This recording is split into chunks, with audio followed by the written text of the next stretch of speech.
Hello everyone, we are Punya Study Circle and in this lecture we will be studying about sole tradership or sole proprietorship. The sequence of learning as I have mentioned on the board, meaning, definition, features, advantages and disadvantages. Today we are going to talk about that form of business organization which is considered as one of the oldest form of business organization and still remain in existence just because of its advantages and specialization. Single ownership or sole tradership means the form of business organization which is owned and controlled by a single individual. He has all the decision making power because he organized for all the resources that were required for his establishment and conduction of business operation. Entire profit that is being earned by the business entity belongs to him. If there is any loss, that would also be suffered by him. Some of the popular management thinkers like Dr. John Shubin and L.L. James have defined sole tradership in their own words.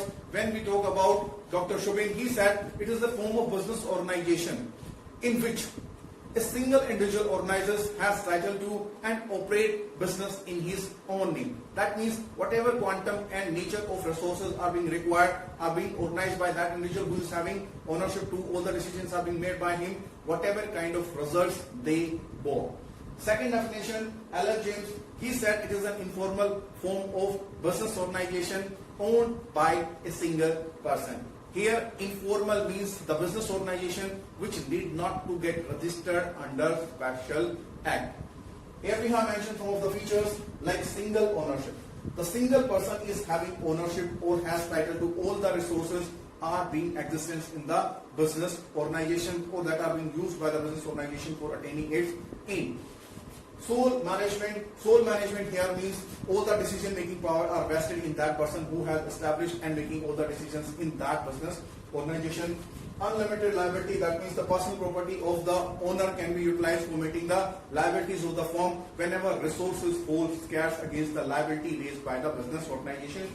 No separate entity, in this case business and business owner are regarded as one and same. If you want to sue the business, that means you are suing to the owner of the business entity. Like in case of company, form of business organization, cooperative society, there is separation of ownership and business entity.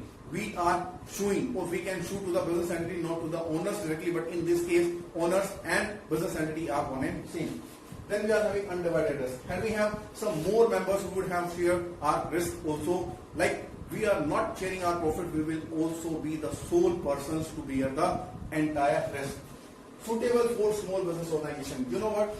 Whenever we are conducting business activities at local level, you can meet its requirement with the single ownership. That means here we need to have limited amount of resources and limited amount of knowledge, so it is suitable for the small scale business organization. As we start expanding it, we need to have more resources, we need to have more intellectual power, and we need to have multiple level presence or multiple site presence. In that case, sole tradership form of business organization does not suit anyway. Then here we are having advantages and disadvantages. It is very easy to establish or form sole tradership form of business organization. Just you have your willingness and resources, you can go ahead to establish your business organization. Here are no legal kind of formalities that are to be fulfilled or documents that are to be prepared for getting it. Secrecy. All the decisions are being made by a single individual. He has knowledge about all the aspects of business organization which he does not have to share with other individuals. That's why secrecy is one of the main advantages of sole tradership form of business organization.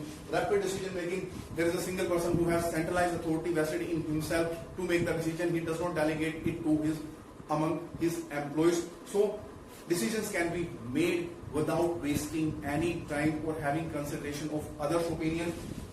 Then freedom in selecting business and changing the business as and when we feel it's satisfactory. We can choose any form or any product or service that is going to be being offered by us to the market, but it doesn't happen in case of a company form of business organization because objective is also to be mentioned in the memorandum of association. That is why it becomes difficult for a company to change the objective or the kind of services or goods that is going to be offered to the market. But in case of sole tradership, we can choose the product or service of our choice, and whenever we want to change it, we can also change it that easily. Then there are some limited disadvantages also. Limited resources. A single individual can have limited physical and manpower resources. He cannot have knowledge about all the aspects of business. That's why his managerial ability is also going to be limited. Unlimited liability, it means his personal property is put at the stake whenever the liability of the business exceeds the resources invested in the business organization. That is the main risk that is being suffered by the sole tradership or the owner of the sole tradership. Unbalanced management, that means he does not have multidisciplinary existence. He does not have knowledge about different kind of activities being performed by the business organization. And there is another disadvantage, that is if he is having more than one branches of conducting business, he cannot be practically present at each of these branches. He will have to take the help of his employees who may not have that kind of knowledge or that layers to make decisions which are going to be correct. This is all about the sole tradership form of business organization. In our next lecture, we will be discussing about joint Hindu family. Thank you very much for watching us. If you find this content worthy, like us, subscribe us, and don't forget to comment us. Have a good time. Stay safe. Stay home.